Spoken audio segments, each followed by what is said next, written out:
एक दिन की बात है, दोपहर के 2 बज रहे थे।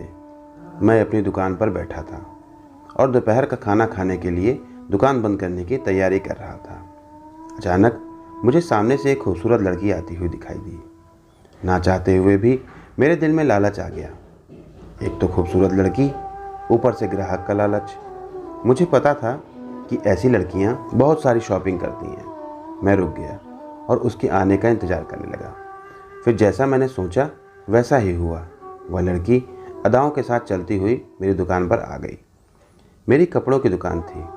मैं अपनी दुकान में काफ़ी महंगे और फैंसी सूट रखता था। मैंने उसे काफ़ी सारे सूट दिखाए, जिसमें से उसने 3-4 सूट मुझसे पैक भी करा लिए और 2 महंगे वाले सूट और भी दिखाने के लिए कहने लगी। वह मुझसे बात भी कर रही थी और सूट भी देख रही थी, लेकिन मुझे बहुत ज़ोरों की भूख लगी थी।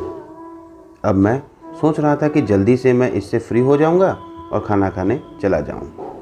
खैर, इसने 2 सूट और ले लिए और पैक कराकर चलने लगी। मैंने उसको पैसे के लिए बोला तो वो अभी तक तो मुझसे बहुत प्यार से बात कर रही थी और पैसों का नाम लेते ही उसने आंखें बदल ली और फिर उसने अपने कपड़े फाड़े और चिल्लाना शुरू कर दिया, बचाओ, कोई मुझे बचाओ, या मेरी इज्जत लूटने की कोशिश कर रहा है।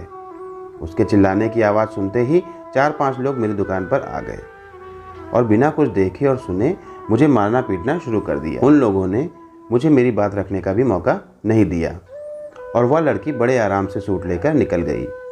मैं पूरी मार्केट और अपने मोहल्ले में बदनाम हो गया। लोग मुझे गलत नज़रों से देखने लगे। मोहल्ले के आवारा लड़के मुझे लड़कीबाज कहने लगे। धीरे धीरे मेरी दुकानदारी भी बहुत कम हो गई। एक छोटे से लालच ने मेरी पूरी दुनिया को तहस नहस कर दिया। मैंने उस लड़की को भी बहुत ढूंढा, लेकिन वह मुझे कहीं नहीं मिली। खैर, कुछ वक्त बीतता गया और लोग इस बात को भूलने लगे। मेरी दुकान पर अब पहले की तरह औरतें भी आने लगीं और दोबारा से मेरी ज़िंदगी पटरी पर आ गई। लेकिन मैंने उस लड़की को ढूंढना बंद नहीं किया, क्योंकि मैं उससे अपनी बेइज्जती का बदला लेना चाहता था। मैंने अपने दोस्त को भी बताया कि मैं उस लड़की से बदला लेना चाहता हूँ, लेकिन उसने मुझे बोला कि तुम्हें उससे लड़ना नहीं चाहिए था, बल्कि उसे जाने देना चाहिए था। और धीरे धीरे जब वह तुम्हारे जाल में फंस जाती, फिर तुम उसके साथ कुछ भी करते। पर अब तुम उसे भूल जाओ और अपने काम पर ध्यान दो, क्योंकि वह लड़की अब दोबारा यहाँ नहीं आएगी। दोस्त की बात सुनकर मैं निराश हो गया, लेकिन मेरे दिल में यह बात कांटे की तरह चुभ गई थी कि उस लड़की से मुझे बदला तो ज़रूर लेना है। इस बात को अब 4-5 महीने हो गए थे। एक दिन मैं अपनी दुकान पर बैठा था कि एक बूढ़ा व्यक्ति मेरे दुकान में आया। वह चेहरे से बहुत परेशान और टेंशन में लग रहा था। मैंने उससे पूछा कि बाबा, क्या बात है, आपको क्या चाहिए? वो बोला, बेटा, घर के हालात बहुत ख़राब हैं, कुछ मदद कर दो। मैंने बाबा को 50 रुपये दे दिए और वह बाबा मुझे दुआएं देता हुआ चला गया। अब वह बाबा मेरे पास दूसरे तीसरे दिन आ जाता और थोड़ी देर इधर उधर की बातें करता और चला जाता। मैं भी हमेशा की तरह उसकी मदद कर दिया करता। एक दिन बाबा हमेशा की तरह मेरे पास बैठे इधर उधर की बात कर रहे थे। फिर अचानक उन्होंने मुझसे एक सवाल किया, बेटा, क्या तुम्हारी शादी हो गई है? मैंने मना कर दिया। फिर बाबा ने मुझसे कहा कि मुझे तुमसे बहुत ज़रूरी काम है, जिसके लिए पहले मुझे उनके घर जाना होगा। पहले तो मैंने साफ मना कर दिया, लेकिन बाबा के ज़्यादा बोलने पर मैंने हाँ बोल दिया और शाम को मैंने दुकान बंद की और बाबा के साथ उनके घर चला गया। उनका घर बहुत छोटा था और वह भी किराए का था।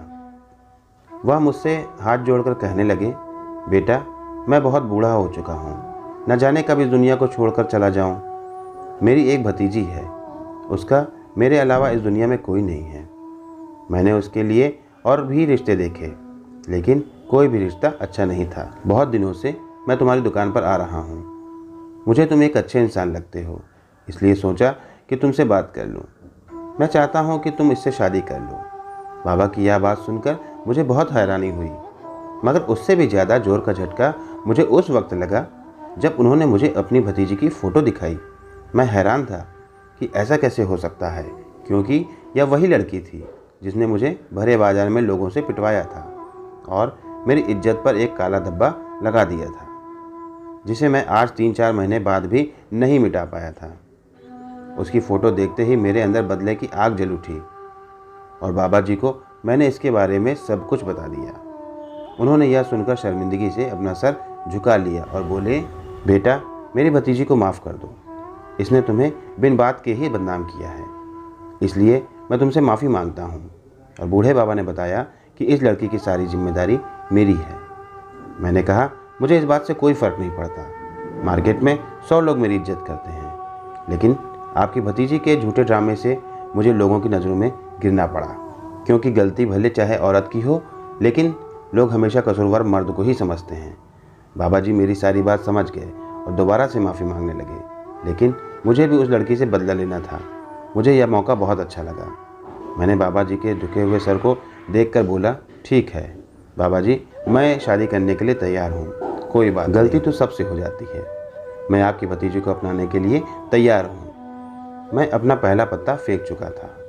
मैं जानता था कि मैं क्या करने जा रहा हूँ। मैं इस लड़की से बदला लेना चाहता था। मैंने इन्हें अपने बारे में बताया कि मैं यहाँ किराए के मकान में रहता हूँ। मेरी माँ के अलावा मेरा भी और कोई नहीं है और मेरी माँ भी मेरे साथ नहीं रहती हैं, वह गांव में रहती हैं। मैंने बाबा से 2 दिन का वक्त मांगा और बोला मुझे मेरी माँ से भी इजाज़त लेनी होगी, और मैं अपने घर आ गया और रात भर सोचता रहा कि शादी करूँ या नहीं। फिर मेरे दिमाग में एक बात आई जिससे मेरा कोई नुकसान भी नहीं होगा और मैं उस लड़की को सबक भी सिखा दूंगा। और अगले दिन मैंने बाबा को बोल दिया कि मेरी माँ बीमार होने की वजह से नहीं आ सकती, लेकिन उन्होंने मेरी शादी के लिए हाँ बोल दिया है। बाबा जी ये सुनकर बोले, चलो यह तो अच्छी बात है, मैंने भी अपनी भतीजी को तुम्हारे बारे में सब बता दिया, वह भी तुमसे शादी करने को तैयार है। यह सुनकर मैं भी बहुत खुश हुआ, क्योंकि जैसे एक झटके में उसने मुझे बर्बाद किया था, उसी तरह बर्बाद होने की बारी अब उसकी थी। मैंने शादी की पूरी तैयारी कर ली थी और शादी का दिन आ गया। दोस्तों के साथ दूल्हा बनकर उसके घर पहुंच गया और बाबा जी ने खुशी खुशी मेरी शादी अपनी भतीजी दीपाली से कर दी और वह दुल्हन बनकर मेरे घर आ गई। दीपाली को दुल्हन बने देखकर एक पल के लिए मैं उसकी सारी गलतियां भूल गया, क्योंकि वह बहुत खूबसूरत लग रही थी। लेकिन जल्द मेरे सर से मोहब्बत का भूत उतर गया।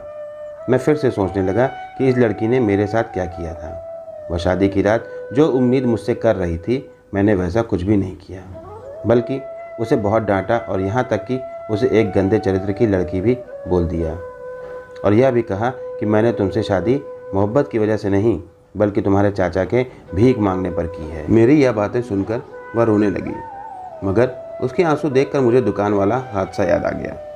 कैसे उसने अपने मगरमच्छ वाले आंसू निकालकर लोगों को इकट्ठा किया था और मुझे पिटवाया था। और उसके बाद 2 दिन तक मैंने दीपाली से बात ही नहीं की, लेकिन उसे बार बार बुरा भला बोलता रहा। मैंने दीपाली को बेइज्जत कर दिया, मगर फिर भी मुझे लग रहा था कि दीपाली हार कर भी जीत गई, क्योंकि दीपाली को इस शादी से क्या परेशानी होगी। वह अपने पिता के घर में तो थी नहीं, बल्कि अपने चाचा के घर में रहती थी।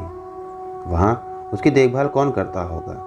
2 वक्त की सूखी रोटी उसे खाने को मिलती होगी। मेरे घर में उसे अच्छा खाना और अच्छा पहनने को मिल रहा था, फिर उसे क्या दुख होगा। मैंने दीपाली पर क्रूरता की हद कर दी। जब भी मैं घर जाता तो वह मुझे खाने को कहती, फिर मैं नमक मिर्ची तेज होने का बहाना बनाता और उसे मारने लगता। अगर वह मुझे खाने को कुछ देती तो मैं उसे फेंक देता। मेरे इस व्यवहार से कई बार उसकी आंखों में आंसू आ जाते थे और वह अपने किए के लिए हर बार मुझसे माफ़ी मांगती थी। उसका तड़प तड़प कर रोना और माफ़ी मांगना देखकर मुझे बहुत ज़्यादा मज़ा आता। मैं ज़्यादातर उसे गंदा चरित्र होने का ताना देता और कहता, बताओ इससे पहले तुमने कितनी शादियाँ रचाई हैं और कितने मर्दों से तुम्हारे संबंध हैं। मेरी यह बात सुनकर वह रोने लगती और एक दिन उसने खुद को रूम में बंद कर लिया। हमारी शादी को 1 महीना हो गया। एक दिन जब मैं घर आया तो दीपाली बैठी रो रही थी। मैंने देखा और तेज़ आवाज़ में बोला, मुझे खाना ला कर दो। तुम्हारे ड्रामे का मुझ पर कोई असर नहीं होने वाला, क्योंकि मैं तुम्हारी सच्चाई जानता हूँ। या मत सोचो कि मैं तुमसे प्यार करने लगा हूँ, मैं तुमसे नफ़रत करता हूँ। मेरी बात सुनकर वह मेरे पैरों में गिर गई और बोली कि मुझे माफ़ कर दो, मैं दोबारा ऐसी गलती नहीं करूँगी। मैं वास्तव में तुमसे प्यार करने लगी हूँ। मैंने तुमसे शादी करने के लिए भी अपनी सहमति दी थी, जैसे अब वह अपने इस फैसले पर पछता रही हो। लेकिन मुझे उस पर तरस नहीं आई, क्योंकि मैं दीपाली को छोड़ने की तैयारी पहले से ही कर चुका था कि दीपाली को इसी घर में छोड़कर, जो किराए का था, अपनी दुकान किसी को बिना बताए दूसरे को बेच दूंगा और घर मैं शिफ्ट कर लूँगा। अब मैं दीपाली से जान छुड़ाना चाहता था। मैं अपने इस प्लान को पूरा करने के लिए बहुत उत्सुक था। मुझे पता था कि यह बात दीपाली को जीवन भर सबक सिखाएगी। वह ना तो दूसरी शादी कर सकेगी और ना ही किसी के काबिल रहेगी।